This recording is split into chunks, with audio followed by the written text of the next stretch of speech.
Sexto dia da campanha, nós já derrubamos gigantes, já derrubamos muralha, já passamos pelo Mar Vermelho, já caiu fogo do céu, já passamos pelo fogo e agora nós vamos sair da cova. Amém? Daniel capítulo 6. Abre a sua Bíblia comigo. Daniel capítulo 6. Versículo 20, Daniel 6, versículo 20.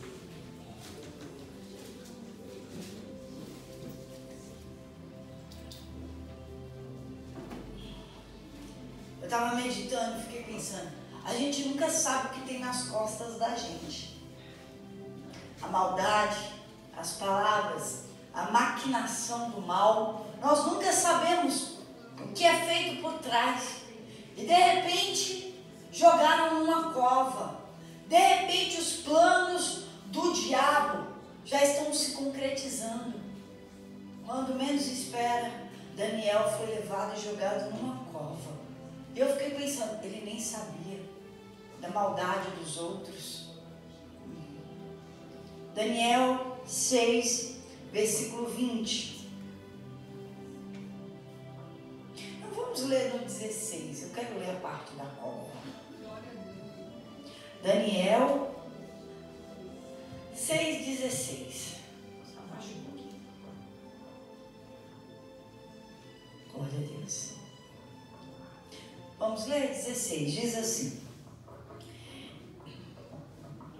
Então o rei ordenou que trouxessem a Daniel e lançaram-no na cova dos leões. E falando o rei, disse a Daniel, o teu Deus, a quem tu continuamente serves, ele te livrará.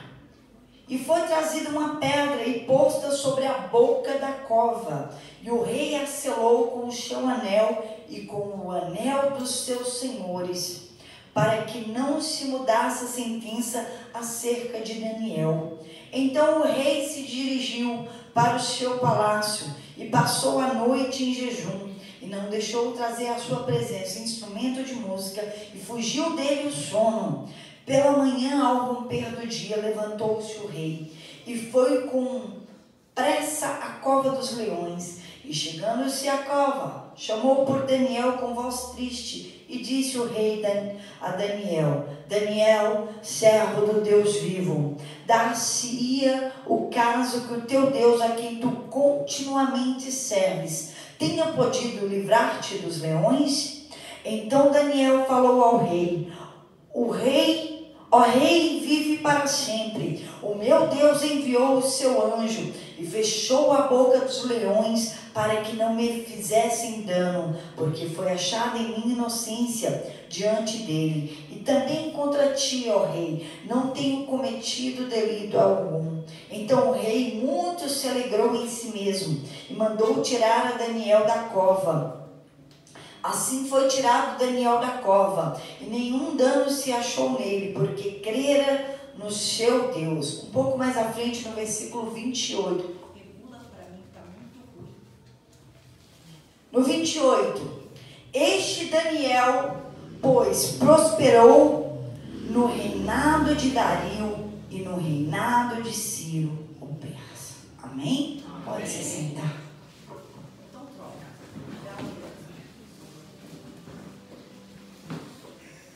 Se assente, eu tenho uma palavra de Deus. Essa palavra foi revelada. Glória a Deus. Daniel prosperou. Daniel era já acima de governador no tempo do rei Dario. Já tinha passado por Nabucodonosor. Se vocês não sabem, Daniel tinha 80 anos de idade. Aos 80 anos, ele era superintendente, governador de província, e ele era chefe dos sábios aos 80 anos de idade. Completamente realizado, completamente cheio de glória da terra e de Deus, completamente realizado. Mas quando Deus pensou em exaltá-lo, colocou no coração do rei que Daniel seria acima dos presidentes, acima dos príncipes, porque eram 120 príncipes governadores, mas acima tinha 3 presidentes, a qual Daniel era um deles. Mas o rei achou pouco e ia colocar Daniel acima de todos. E quando o rei pensou em fazer isso, nas costas de Daniel começou a trama.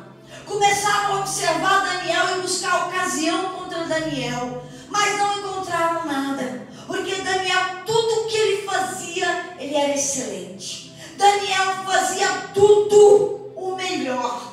Procuraram em Daniel falha e não encontrou, porque Daniel era fiel em tudo. Ele era excelente e ele era fiel. Aos 80 anos na Babilônia, lembra quando ele chegou jovenzinho? Lembra quando ele assentou, determinou no coração não se contaminar com as iguarias do rei? Lembra que ele foi separado da Babilônia e do mundo? Lembra que, assim como Sadraque, Mesaque e Abednego, ele serviu o Senhor em integridade? E agora em 80 anos ele não mudou. O tempo não apagou a fé. O tempo não apagou quem ele era diante de Deus. E a esse tempo, Daniel estava sendo observado. Então não acharam do que o acusar. E então procuraram na lei do Deus dele, na lei do nosso Deus. Eu falo nos 10 mandamentos. Então tramaram contra ele. Eu fui ler essa trama. Fala assim, que foram todos os príncipes, todos os presidentes, todos os capitães, todos os conselheiros, todos os governos, todos daquele reino tramaram contra Daniel. Só Daniel não sabia, nem o rei Dario. Então todos juntos confabularam e falaram assim, vamos fazer uma lei que ninguém pode pedir nada a homem nenhum e a Deus nenhum, senão ao rei, porque aí a gente pega Daniel. E o rei, ouvindo a todos, achou aquela palavra boa, mesmo porque era todo mundo. Mas Daniel não era todo mundo, porque Daniel não estava misturado, Daniel não estava nesse meio. E o rei ouviu e achou boa aquela palavra. Então ele fez essa lei, que no espaço de 30 dias ninguém podia fazer petição a homem ou a Deus algum. E chamou na lei dos medos e do persa. Quando se faz nessa lei e sela, não se pode revogar. O rei assinou, decretou, selou, selar é pegar o seu anel e selar em cima. Não se pode voltar atrás de forma alguma. E quando o rei selou isso, Daniel ficou sabendo. Daniel ficou sabendo, porque a cidade inteira ficou sabendo. Todos os homens, mulheres, seja velhos, seja crianças, seja novo, sabia dessa lei. Então não se podia orar, então não podia nada pedir a Deus e nem a ninguém. E Daniel orava 3 vezes ao dia, diz a palavra, de joelhos, com a janela aberta para a banda de Jerusalém. E ele não mudou o seu hábito, porque a circunstância não pode mudar o nosso hábito. Porque a situação difícil, diante da cova, diante de um problema, de uma ameaça, não temos que mudar o nosso hábito, o nosso caráter, muito menos a nossa fé com Deus. Diante da morte, ele escolheu colocar Deus em primeiro lugar. Porque Deus era prioridade absoluta. Ainda que ele fosse fiel, ainda que ele era excelente ao rei que ele servia na terra, mas Deus está acima do rei, Deus está acima de tudo. Então foi uma escolha. Daniel decidiu continuar o hábito. Vou orar, vou continuar a minha vida com Deus. Deus está acima de tudo. E quando ele estava em sua casa, em seu quarto, ele abriu a janela e foi orar, como de costume. Então chegaram esses homens que tramaram a ele, viu ele orando lá, viu que Daniel não negociou a fé dele, viu que Daniel era mais fiel a Deus do que fiel ao homem, viu que Daniel não mudou o hábito. E então contaram ao rei, chegaram assim e falaram assim, rei Dario, o senhor disse na lei que ninguém pode pedir nada a Deus nenhum e nem a homem. Daniel, o cativo, aquele escravo lá de Judá, está lá orando, pedindo ao Deus dele. Então a lei diz que o Senhor deve mandar buscar ele e jogar na cova. E eu imagino Daniel lá, na casa dele, no quarto, e sendo invadido como se ele fosse um ladrão, um criminoso, sendo levado à força. E aqui não tem resistência. Daniel não resistiu, simplesmente foi. Vamos. Daniel se entregou. E Daniel foi como Jesus, como ovelha muda levada ao matadouro, para cumprir aquilo que tinha que ser cumprido. Daniel foi. Então o rei se desesperou e trabalhou aquele dia todo para tirar Daniel de lá. Mas não conseguiu, porque o homem é limitado, mas o Deus que você serve é ilimitado. Aumenta o fundo para mim, Gabi. Então aqui começa a causa impossível. Você veio aqui por uma causa impossível. Você veio aqui porque alguém, ou algum homem, ou alguma situação está dizendo para você é impossível, é grande demais para você, o decreto é contrário, você não vai conseguir, até aqui você perdeu, e não vai ser agora que você vai ganhar. Mas o nome Daniel, o meu nome, Daniel, se deriva do nome Daniel, quer dizer, Deus é meu juiz. Quem vai me julgar é Deus, a sentença está na mão de Deus.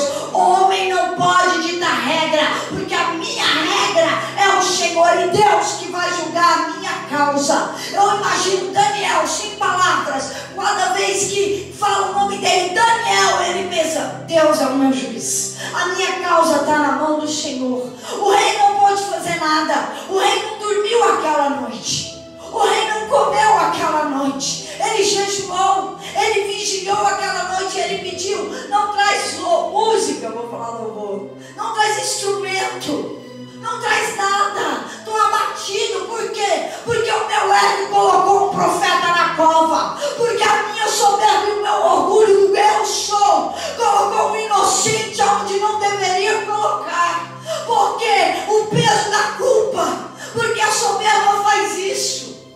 Traz remorso, porque aconteceram coisas e a ruína não foi com ele, foi com quem não deveria. Um inocente foi jogado na cova, Daniel foi levado na cova e lá Daniel ficou. O rei ficou arrasado, amanheceu o dia e o rei correu até a cova. E eu fico perguntando, por que a cova? Para o inocente, por que esse problema na sua vida? Você não fez nada errado, você está fazendo tudo certo e de repente as coisas começam a dar errado. Por que está dando errado na minha vida? Por que eu me enfiei nessa cova? Ou por que me jogaram nessa cova? Será que Deus é um Deus injusto? A cova é para aprovar a sua fé. A prova é para promover para algo melhor, para algo maior. Por quê? Porque Deus vai testar se realmente você é fiel. Deus vai testar se realmente você confia nele. Deus vai testar se realmente a sua fé está acima de tudo. Deus vai testar cada vez que ele quer te abençoar. Deus vai colocar uma cova para você confiar nele. A cova é para te promover, a cova é para te aprovar, nunca para te matar, nunca para te destruir. Deus permite a cova para ver onde está o seu coração. De repente está no status, de repente está no seu cargo, de repente está no dinheiro. Senhor, eu não tenho forças, porque muitos de nós dizem assim, Senhor, eu não tenho força, eu não consigo. A força vem do Senhor. A força não vem de você. Fortalecendo o Senhor e no seu poder para enfrentar a tua cova. Só não desiste na cova. E a cova veio, Daniel foi para dentro dessa cova. Daniel não tinha mais o que fazer. A circunstância jogou ele nessa cova. Agora é caso para Deus. É uma causa impossível. O rei, o poderoso da terra, não pode mais fazer nada. E quando aquele que poderia, que é maior que você, não pode fazer nada mais por você, é caso para Deus. É coisa impossível. Então é hora de você entregar na mão de Deus. É hora de você descansar. É hora de você confiar. É hora da sua fé estar em alta. Porque o meu justo viverá pela fé. Não é pelo que eu estou vendo. Não é é pela cova, não é pelo rei, é pelo que eu creio. E é pelo que eu creio que as coisas vão acontecer. Eu já vi alguém sonhar na cova. Eu já vi José sonhando em uma cova. E agora eu estou vendo Daniel. Eu vi um jovem sonhando numa cova, com aproximadamente 17 anos. Agora eu estou vendo um homem de 80 anos, chamado Daniel, dentro de uma cova. E o que é que alguém idoso sonha? O que é que os idosos sonham? Ele sonhou com Deus, porque o sonho de quem é de Deus não muda. Ele estava sonhando com Deus. Ele estava fiel a Deus, porque só quem é de Deus sonha em meio às trevas. É quando o leão está ao derredor rugindo e nós estamos ainda louvando e adorando o Senhor. Ainda que eu não possa fazer nada, eu posso louvar. Ainda que eu não tenha saída, fecharam a boca da cova com uma pedra, mas eu posso adorar, eu posso crer. Ninguém vai tirar a minha fé. Podem ainda jogar o meu corpo, mas a minha fé ninguém toma. Podem ainda me acusar, porque Satanás é acusador, mas eu tenho o Senhor Jesus, pode me justificar. Mais que isso, eu tenho um advogado chamado o justo por mim. Mas mais que isso, Deus é o meu juiz. Em meio às trevas, eu sou luz. Em meio à dificuldade, a minha fé aumenta. Daniel dentro da cova. Diz a palavra que Dario foi à cova pela manhã e disse: Daniel. Eu imagino ele ouvindo o nome dele: Daniel, Deus é meu juiz. Daniel, por um acaso, o rei está aqui, mas o seu Deus pode te livrar dos leões? Será que o seu Deus pode te livrar do leão? O seu Deus pode te livrar? Já te livrou do gigante, já te livrou da muralha, já te livrou do mar de problema. Ele já provou que Ele é Deus e desceu fogo do céu. O leão é só mais uma etapa para você ser aprovado. O leão só é mais uma etapa para você ser abençoado. Deus não mudou, Ele é o mesmo. Então Daniel responde: ó rei, vive, ó rei, vive, ó rei, que o meu Deus enviou o seu anjo e fechou a boca do leão. Imagina, pensa aqui comigo, aquilo que te afrontava vai ter que calar a boca, porque o leão foi Deus que criou, e a criatura obedece o Criador. Então não adianta falar, não adianta rugir, não adianta ameaçar. Quando Deus fala, teu inferno se cala. Leão fechou a boca. Leão fechou a boca e Deus enviou o seu anjo. E os leões fecharam a boca. E não houve dano nenhum em mim, disse Daniel. E nada vai te acontecer depois dessa cova. Nem no fio do teu cabelo. Nem no fio do teu cabelo. Leão vai ter que jejuar. Por quê? Porque Daniel, ele não era carnal. O leão come o quê? Carne. Mas não come espírito. Não come espírito. Eu quero ver o diabo tocar, o leão tocar, porque o leão é estrategista, está ao nosso derredor buscando quem possa tragar. Não toca naquele que é de Deus. Não toca, porque tem cheiro de jejum aqui. Por quê? Porque tem 3 orações por dia aqui. É espiritual, é separado para Deus. Ele é excelente, ele dá bom testemunho, ele é fiel a Deus. E o leão não gosta de gente espiritual. O diabo não chega perto de gente espiritual. Tem cheiro de obediência, não dá para pegar. Tem cheiro de espírito, é espiritual, não é carnudo, não está na carne. O leão não pode tocar. Eu só imagino um anjo lá e passou a noite na cova, né? Quase que ele falou, eu estou falando, meu texto não é a Bíblia. Falando para o leão: me esquenta porque eu vou deitar aqui, deita pertinho para me esquentar. Porque Deus só mandou o anjo, não mandou coberta não. Deita aqui pertinho para me esquentar. Então Daniel, quando saiu dali, ele falou: meu Deus me livrou. Fechou a boca do leão e enviou um anjo.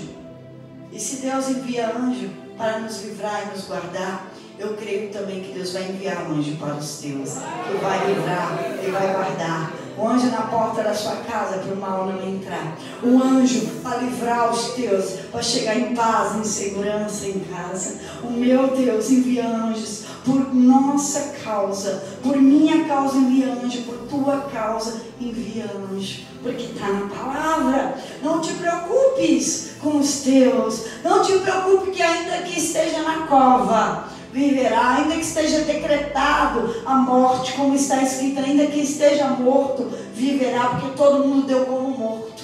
Mas de repente o rei se anima e fala: abre essa cova, porque eu conheço o Deus de Daniel, o Deus vivo, que tira da cova, que livra da cova, e a cova foi aberta. Daniel foi tirado dessa cova intacto. Então o rei começou a se alegrar e a dizer: agora eu vou fazer outra lei, que todos devem reconhecer o Deus vivo, o Deus vivo de Daniel, porque Deus não está morto, Deus está vivo, e Ele está aqui no meio de nós. Deus não morreu, Jesus não morreu numa cruz para ficar do jeito que está. Ele morreu e ressuscitou, Ele está vivo. Ele está vivo, Ele não está morto. Ele morreu e em 3 dias Ele ressuscitou para nos dar a vitória. Onde está, ó inferno, a tua vitória? Onde está, ó morte, o teu aguilhão? A vida venceu, a vida venceu. E Daniel saiu para fora. E o rei começou a dizer: o Deus de Daniel é o Deus vivo, é o Deus que é eterno. Ninguém pode destruir esse Deus. Esse é o Deus que salva, esse é o Deus que livra, esse é o Deus de maravilha, esse é o Deus de milagre. Ele faz maravilhas no céu e na terra e aqui na Rio de Amor. Ele faz milagre, Ele não mudou. E Daniel prosperou. Não foi só no tempo de Nabucodonosor, que nós falamos semana passada, mas no reinado de Dario. Dario passou, Ciro entrou, Daniel permaneceu prosperando, porque não pense o que Deus faz é para um tempo, é para todo o tempo. Passa, mas você não vai passar, porque as palavras do Senhor não passam. Pode passar céu e terra, Daniel não passou. Passou rei, entrou rei, saiu rei e Daniel estava lá. E assim vai ser na sua vida, vai passar, vai ir e vai vir, você vai permanecer de pé, vai estar guardado, vai prosperar, vai dar certo. A cova não é para te matar, a cova é para ver onde está o seu coração. E nessa cova, é o texto, tá? Não sou eu que estou dizendo. E nessa cova caíram aquele que os que armaram para Daniel. Todos, você imagina todos os presidentes, todos os governadores, todos os capitães, todos os conselheiros de todos os governos indo para a cova? Porque aquilo que a gente planta, a gente? Isso. E se você semeou fidelidade, se você semeou excelência, olha a prosperidade da parte de Deus. E aquele que semeou a maldade, a inveja e a cova, foi ele que caiu nela. Então, fique em paz, porque Deus é o Deus que ainda livra da cova. Amém? Aplauda o Senhor. Glória a Deus. Aleluia. Eu creio no Deus de Daniel. Deus é um Deus.